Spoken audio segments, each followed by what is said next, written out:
Hey everybody, and welcome back to Josh Lioce's video blog. This week we're going to talk about, should you buy your first home or should you just continue to rent? Before we get started, I'd like to point out a couple important things here on the page. Right above me, if you're looking to sell your home, make sure you click on that free home market report, and if you're looking to buy, click on that search for homes button. Stay tuned. We'll be right back with, should you buy your first home or should you just continue renting?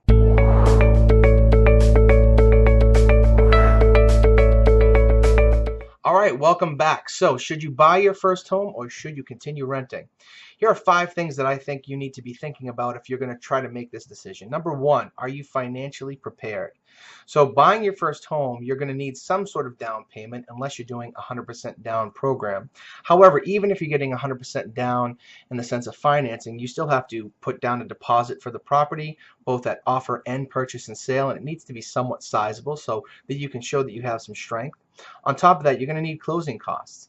So between $5,000 to $7,000 in regards to closing costs that you'll need to be ready to bring to pay for the loan and pay for the attorney's fees and pay for any additional costs you have outside of your down payment.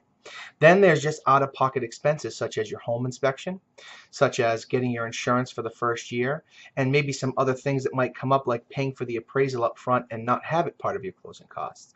So there's going to be monies that you need, and you want to make sure that you're financially prepared to have the money you need for not only a down payment or what you're going to use, your closing costs, incidentals, and then you also want to have just some reserves in place so that you're not completely wiped out dry. You still want to be able to buy groceries, pay for your cable, and buy some furniture for your new place. So making sure you're financially prepared is probably the most important first step you'll take.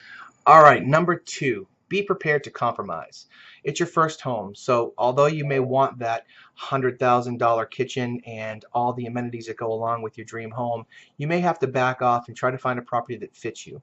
Maybe you're not looking at a single family that has new construction or granite countertops. Maybe you're looking for a smaller single family that has 3 bedrooms instead of 4. Or maybe you start looking at a condo or a duplex or a townhome that will provide you a little bit better and newer condition and overall quality, but doesn't give you that single family ability. So be prepared to compromise. That's number 2. All right, number 3. Are you emotionally ready? When you rent, if something happens to the refrigerator, you call the landlord and you get a new refrigerator. If the rent goes up, you can decide to move on and move out and find a new place. Homeownership's a little bit different, so you need to be emotionally ready to take on the things that are going to happen. Your taxes are going to go up. Doesn't mean you don't have to pay them.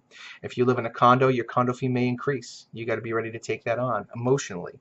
And on top of that, if something breaks in the home, you have to address it and be ready to handle it. All right, number 4. The question is sometimes asked to me, will owning a home pay off in the long run?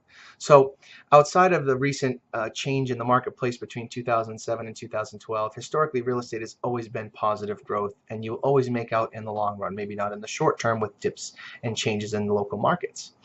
The other thing you need to think about is most likely, and what I see often is when you go to buy, you'll actually be paying the same or less in rent. But even if you're not, the advantages of ownership with taxes, depreciation, and just the overall equity gains in ownership are a far better long-term financial plan than just renting property. All right, number 5. Has your lifestyle outgrown renting? Have you had your first or second child?